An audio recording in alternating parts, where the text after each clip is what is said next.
s1mple. We're here. It's been a while since we've had the chance to hear from you properly.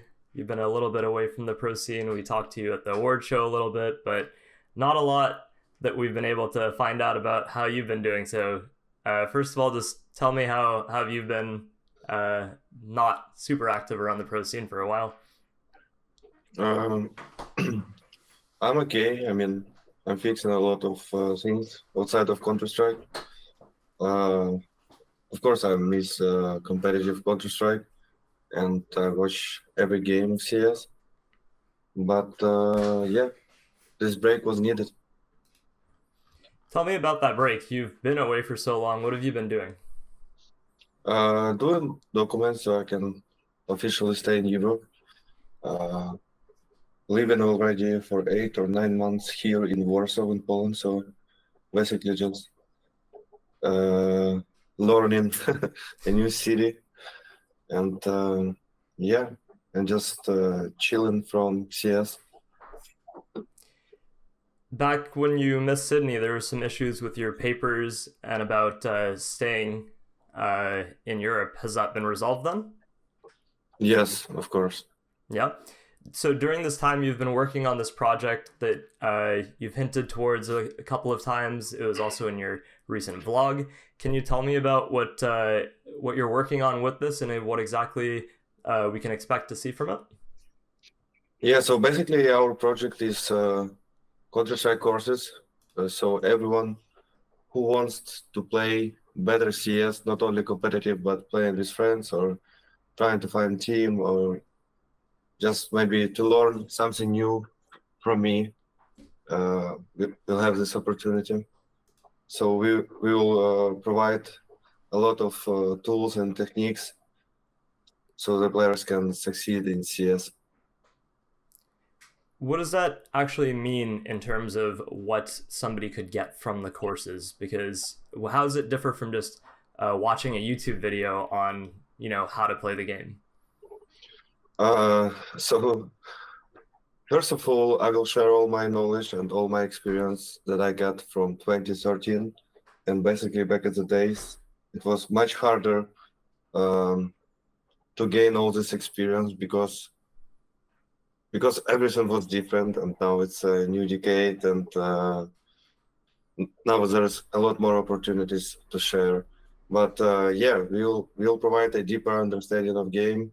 We'll improve their skills, and I feel like we'll transform all experience that I have, and not only me, but other esports players. And we'll explain the psychological aspects and all the stuff, and how to work better with the team, and how to be a better player, not only mechanical player, but with much better understanding of the game. Because I feel players still do mistakes, and YouTube is not helping. And of course, as you said, there's a lot of tools in internet, but I feel like even with those tools, players forget about this. They're still doing the same mistakes. They're not focusing more on progressing. So I will try to explain them how to progress faster and to not forget like better and sorry man, some English words I forgot. No worries.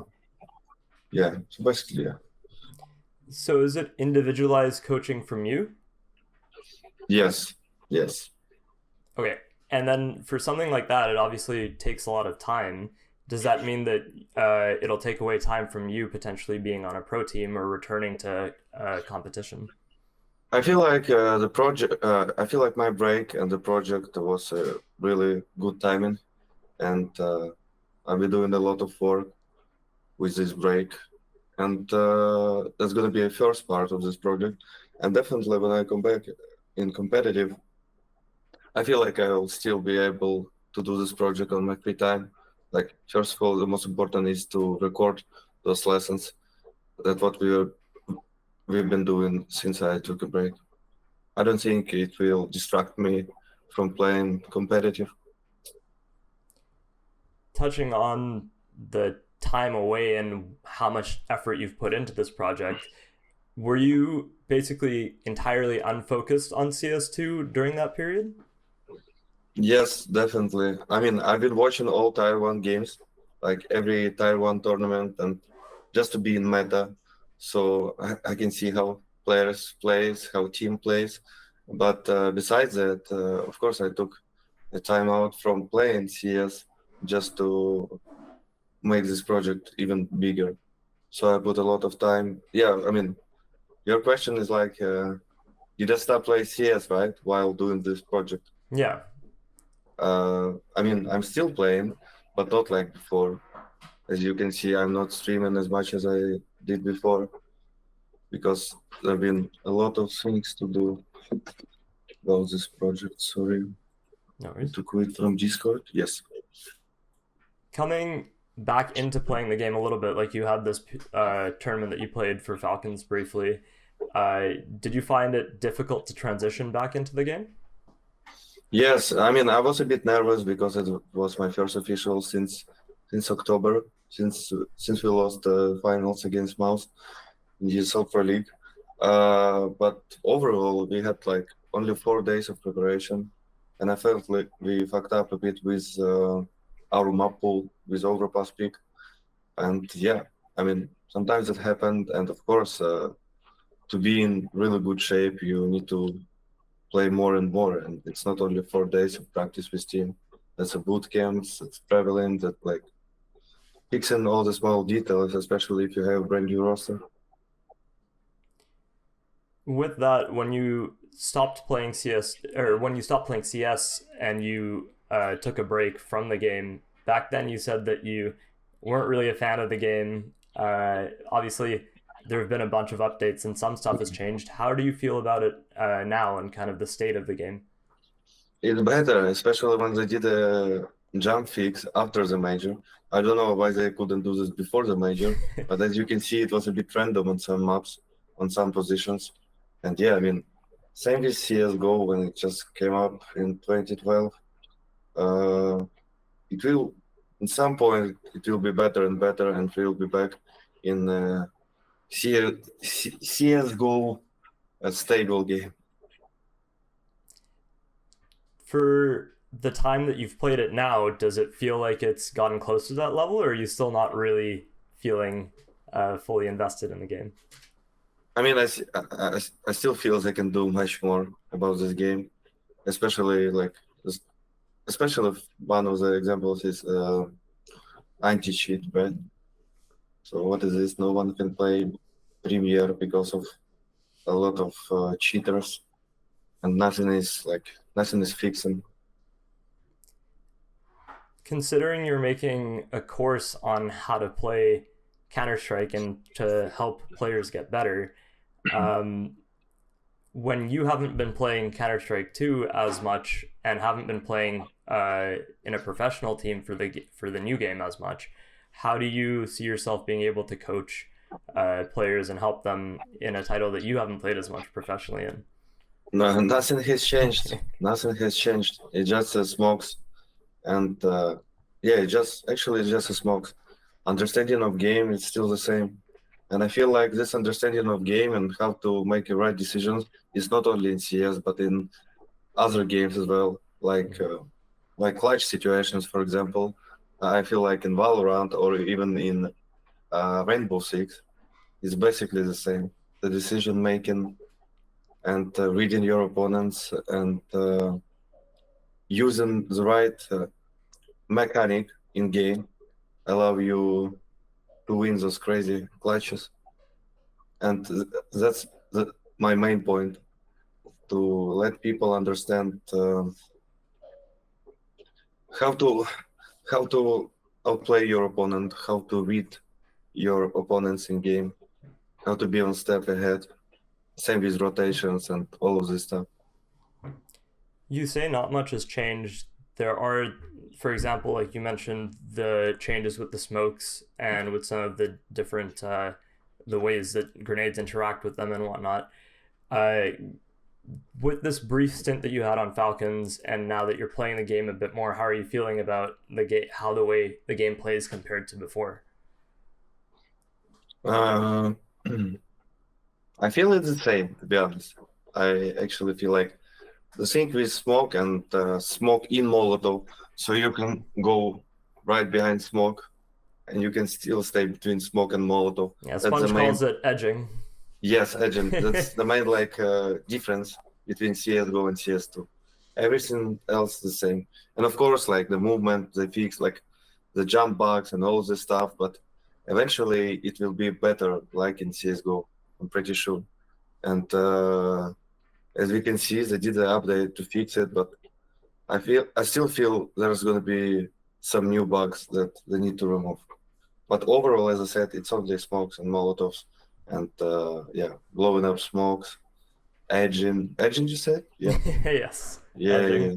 So yeah, basically that's only this.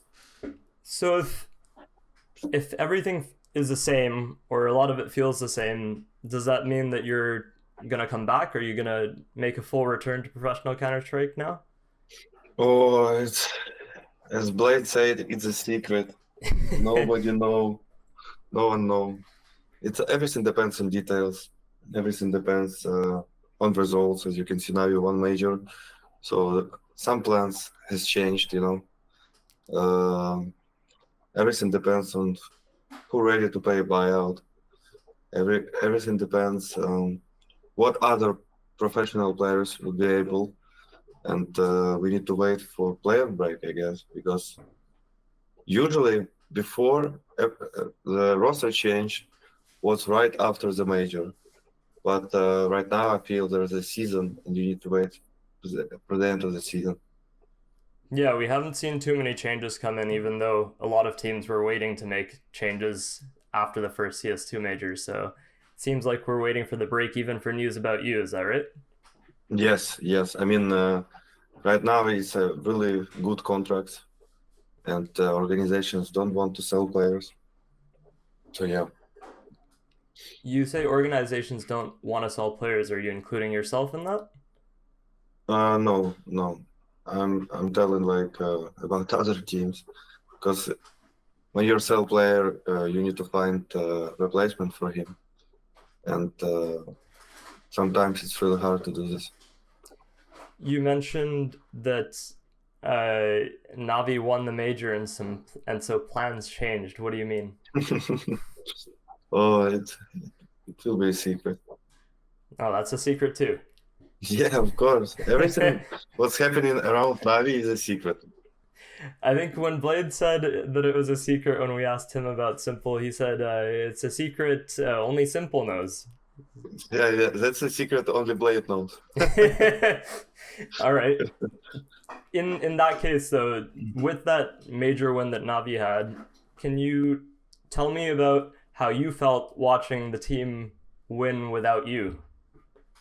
In the finals, I was saying a lot to the people that my ego was for FaZe, but my heart was for Navi.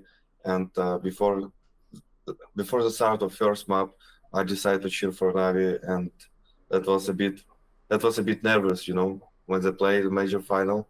I just know how much it meant for Aleksib to win this, to win the whole thing, and I was so proud of them doing this, because they like the first 5 players and 6 players with coach, of course, who won CS2 major, and that's definitely history. You said the ego was for FaZe that because you wanted to see them, I guess, beat Navi without you in a way? Uh, Not beat Navi, but not let Navi to win the major like without me. That was the ego. But I'm glad that I destroyed this ego right before the game. So it didn't hurt at all that you saw them win without you in the But end? what? It didn't hurt you at all when you saw them win No, without you in no. the end? I was proud of them, of all of them, and I knew how much it how much it means for them to win this tournament. It's not just Cologne or Katowice; it's the major, and I understand how happy they were. There was some pictures of you hugging Bit as well, and there was some moments where you clearly showed that you did appreciate that result. Can you tell me a little about what happened after that win and some of the interactions you've had? No, just congratulate Valera.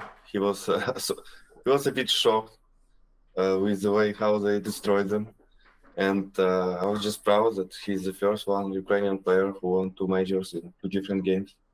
And Valera was always the guy who was practicing the most with his mechanical skill. And when I played, he was doing like he was he get like English teacher twice per week to just understand better teammates and understand better English.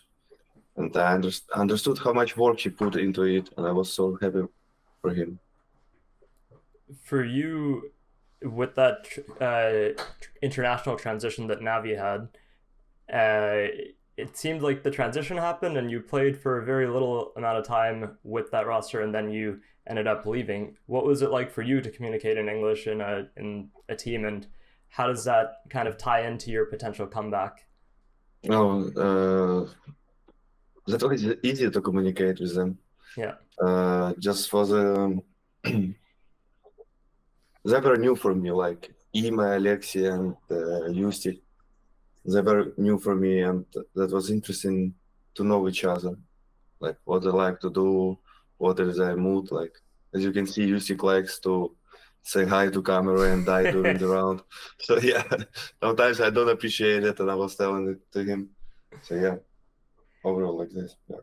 What was Aleksib's leadership like from your perspective? Because Blade mentioned in one of the interviews that he had a lot of to work with him when he came into the team. Uh, like he's a real IGL, I would say. He's leader outside of Counter-Strike as well. He's really smart guy, full of energy, and even when something happened bad inside or outside the server, he's he knows the right way how to explain this without saying any rude word, you know. So it was a really nice, it was nice to play with him. Going back to you, now that we've had this period where Navi's won the major and you said some plans have changed, there's a lot of secrets, we're waiting for the player break. What's kind of the future looking like for you as we move forward into the rest of this year? We will finalize the project and let's see what happens after. So basically, main idea is focusing on project and waiting for good news. When are you expecting to finalize the project? That's gonna be in 1 week. In 1 week, we're gonna start give 2 free lessons, and at the beginning of May, we're gonna release this. When you say release this, what do you mean? What is this? Is it the whole course? Is it a package? Yes, the first part of whole course. And then is the whole course already, is the rest of the course made, or is it something that, let's say you return to playing after the player break, is it something that you're going to continuously be working on while, let's say you find a team during the player break, is it something you're going to continuously work on throughout the year still? Yes, it's not made fully like the second part of it because we're gonna involve in second part like that's hard to explain for you, but it's like we have a lot of stuff, right? And a lot of people working on this. It's not like only me and some people. It's around 20 people, and other celebrities, esport players or celebrities, they will be in this project as well. So basically, we need to understand. First of all, we want to have community opinion about first part. So what we can add, what we can remove, what we can fix for second part, because we want it to be even bigger, you know. Because I'm pretty sure in any project there are some mistakes, and that's why we are doing 2 parts of this project. And we want to hear from people. For example, we'll have two first free lessons. After people can decide would they like to buy it or no. They can write what they want to fix it. Like maybe they will say it's fucking trash. I don't know, and we will see what we did wrong. But doing a second part, we can even release now second part because how to say this. Like we have a lot of information, a lot of this, and I was working for this a lot as well. But we want to do the right decision in terms of making like lesson one by one each week. We'll have like 2 lessons per week, and we want to see the community reactions. Do you think that this will take away from your time to No, play the game no, professionally at all? no, not at all. Because when you played, you were super active. You would put in a lot of hours. You would also stream a lot. Can we expect to see that back after the player break? Hopefully. I think everything depends on team, to be honest. Yes, everything depends. Just touching lastly on that topic of finding a team in this player break and these secrets, has it been difficult for you to try and find something during this period? No, not at all. I had around 3 or 4 invites for other teams, but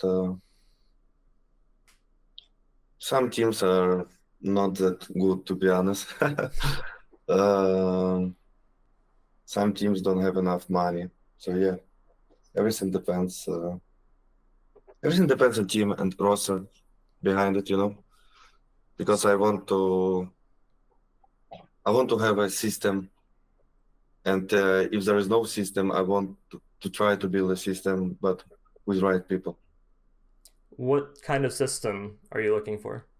A professional system like NAVI has. So the offers you were getting didn't have that. Is that what you're saying? What? The offers that you were getting didn't have the kind of system that you were looking for. Maybe they have, but it's fucked up system. The offers that you did have, you say that some teams didn't have money, and then other times the systems just weren't great. What exactly between that are you looking for? Are you looking for a team to be able to both match your? Obviously, a team has to match your buyout, but then what specifically, I guess, are you looking for as we go into the player break and there's these teams who are trying to make shuffles? I'm just looking for strong players. If someone will create a team or want to create a team around me, for example, or around someone else, I just want to see professionals who will be able to put a lot of amount of work, who will stay on bootcamp for months just to grind back and become better. When we originally switched to CS2, there was this conversation about whether you were opping or rifling. You said that you were okay with the role switch. Is that still the case? Are you still leaning towards wanting to be a rifler? Are you looking to pick up the op again? What's the situation with that? It doesn't matter, to be honest. It would be nice to have an op because when you play an op, you always have chance to play rifle whenever you want. This fits for me more, but when you have a really good opper, of course I would let him play with this weapon, because I know that I can remove gaps as a rifler in very good and different spots on the map. So you're looking to be more of a hybrid or a rifler if the right opper is there? Well, I don't know. It's hard to say. Everything depends on team, as I said. Okay. Even your individual performance depends on team as well. Gotcha. Okay. Perfect. Thanks a lot, s1mple. Thank you.